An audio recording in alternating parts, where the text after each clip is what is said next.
Bonjour tout le monde, bienvenue sur la chaîne Papa Joue, je suis Papa Marc-André et aujourd'hui je vous présente l'extension Extra Pepper du jeu Sea Salt and Paper.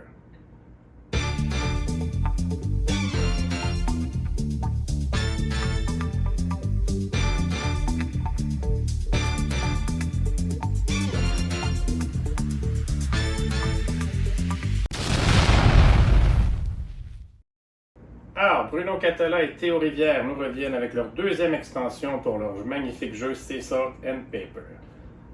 Contrairement à la première extension, qui elle venait ajouter des cartes qu'on mixait tout simplement avec le paquet de base, cette fois-ci on va plutôt être sur 12 cartes événements qu'on va mettre à côté et qui vont venir influencer la partie de différentes façons à chaque manche. Ça pourrait être d'avoir différentes façons de scorer certaines cartes, ça pourrait être de modifier comment on utilise un duo en particulier, donc différentes choses comme ça que je vais vous montrer dans quelques instants. Alors, on va regarder en détail les 12 cartes, je vais expliquer comment l'installer, c'est pas rien de compliqué, puis je vais vous dire ce que j'en pense. Donc, pendant que je fais ça, n'hésitez pas à vous abonner à la chaîne si vous êtes nouveau ici sur la chaîne. Puis je vous montre ça, l'Extra Pepper de Sea Salt and Paper. Donc, pour commencer, on va mélanger les 12 cartes des nouvelles cartes d'événements qu'on va venir placer comme ça ensuite près de la pioche pour que tous les joueurs puissent bien le voir. Donc, au début de la manche, on va révéler la première carte événement au-dessus du deck, puis elle va affecter l'ensemble des joueurs dans la partie. On joue la manche avec les nouvelles règles, puis après ça, à la fin de la manche, on calcule les points. Et là, on va distribuer cette carte-là. Ici, dans le bas, donc, on voit dans le petit trophée, il y a un symbole moins. Il pourrait avoir également, parfois, des symboles plus comme ça. Donc, dépendamment si c'était au joueur qui a le moins de points, comme dans ce cas-ci, mais le joueur qui a le moins de points va recevoir la carte qu'il va placer devant lui. Et lors de la prochaine manche, il va être affecté par cette carte-là et par la nouvelle carte événement de la manche suivante. Si ça avait été un plus, on la remet au joueur qui avait le plus de points à la fin de la manche.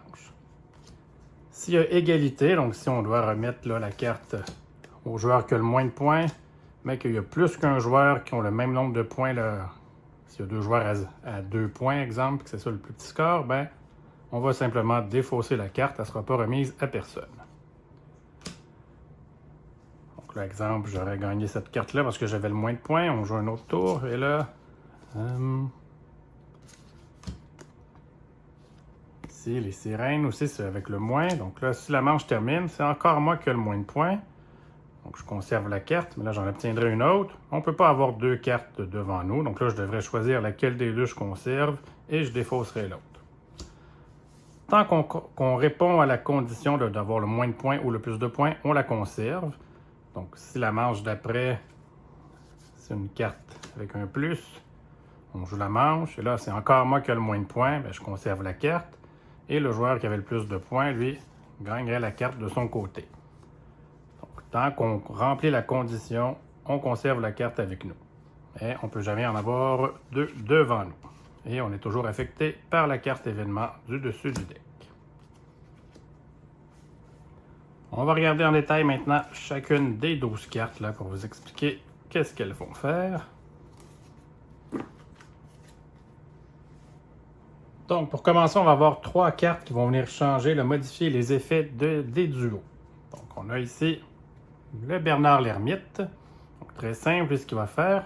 Chaque fois qu'on va jouer un duo de crabes, donc, où sont mes crabes? Ici.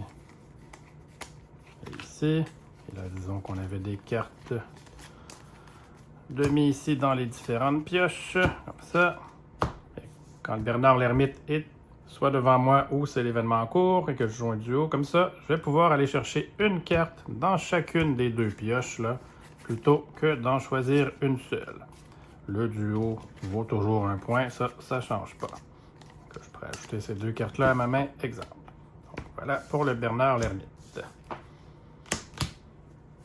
Et le Bernard l'Ermite va être mis à la fin de la manche au joueur qui a le moins de points. Ensuite, on va retrouver le Poisson Lune, qui elle aussi va être remise au joueur qui a le moins de points à la fin de la manche. Donc un peu sur le même principe que les crabes, cette fois-ci, quand on va jouer un duo de poissons, au lieu de piger la première carte du paquet ici, on va en piger deux. Donc ça nous aide à accumuler des cartes plus rapidement. Et si on tire de l'arrière dans la partie, on va pouvoir venir nous servir là, le temps qu'on voudra. Et qu'on sera toujours le dernier au classement. On a ensuite la carte du rodéo aquatique. Elle aussi va être remise au joueur qui a le moins de points à la fin de la manche.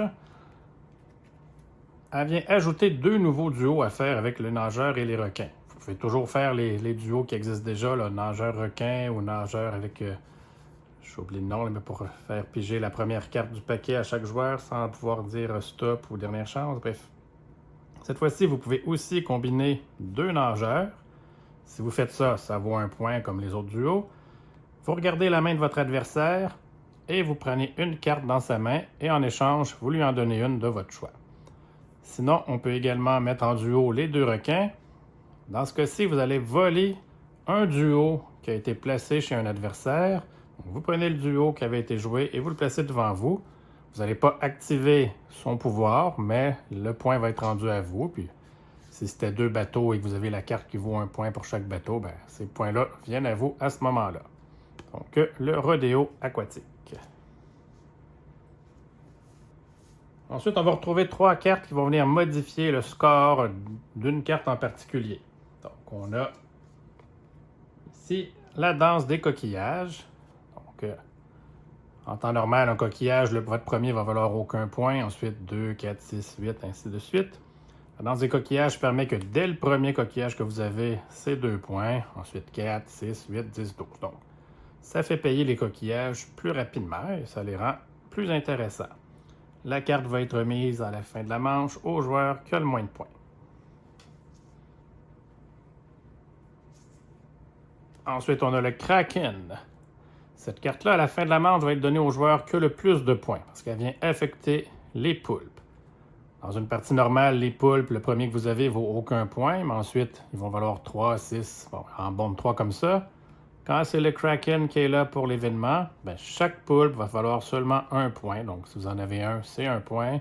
C'est le seul moment où c'est intéressant. Sinon, après ça, c'est seulement 2, 3, 4 ou 5 points si vous avez les 5. Donc, nettement moins intéressant. Finalement, vous avez la tornade comme ça qui va venir affecter les sirènes. Quand cette carte-là est en jeu, à la fin, elle va être mise au joueur qui a le plus de points. Même s'il y a la tornade, c'est encore possible de gagner la partie si vous réussissez à aller chercher les 4 sirènes. Ça, il n'y a pas de problème à ce niveau-là. Par contre, ça va affecter les sirènes au niveau des points qui vous rapportent en temps normal. Là, un point pour vos plus fortes couleurs. Ben là, cette fois-ci, les sirènes ne rapportent pas de points pour les couleurs. Donc, à moins de remporter avec les 4 sirènes, les sirènes ne vaudront rien pendant cette manche-là. Donc, ça, c'est pour la tornade. Ensuite, on va avoir 3 cartes qui vont venir modifier une règle de la partie. Donc, on a la danse des sirènes, qui, elle, va être remise au joueur qui a le moins de points à la fin de la manche. Les sirènes valent toujours leurs points pour les couleurs. Là, ça, contrairement à la tornade, les sirènes ne sont plus affectées à ce niveau-là. Mais en plus, pour gagner la partie pendant cette manche-là, vous avez besoin de seulement 3 sirènes. Donc, ça peut être une carte très forte parce que je compte pas le nombre de fois où c'est arrivé que j'avais 3 sirènes, mais qu'il me manquait juste la 4e. Mais avoir les 4, c'est pas toujours évident. Vous, ça vous est déjà arrivé? Écrivez-moi les noms dans les commentaires là, si vous avez déjà réussi à gagner avec les 4 sirènes. Donc ça, c'est pour la danse des sirènes.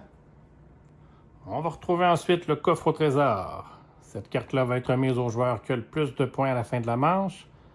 Et ça fait en sorte qu'avant de pouvoir dire stop ou dernière chance, ben, il faut totaliser au moins 10 points avec nos cartes au lieu de 7, comme c'est le cas normalement.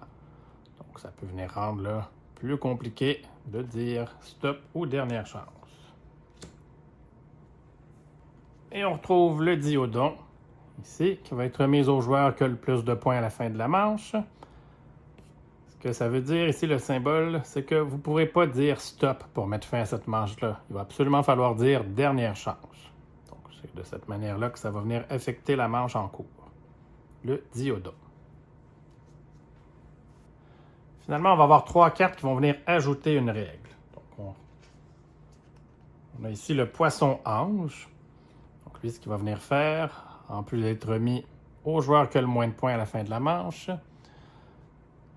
si à la fin de votre tour, sur les 2 défausses, on retrouve... Attendez. Ça.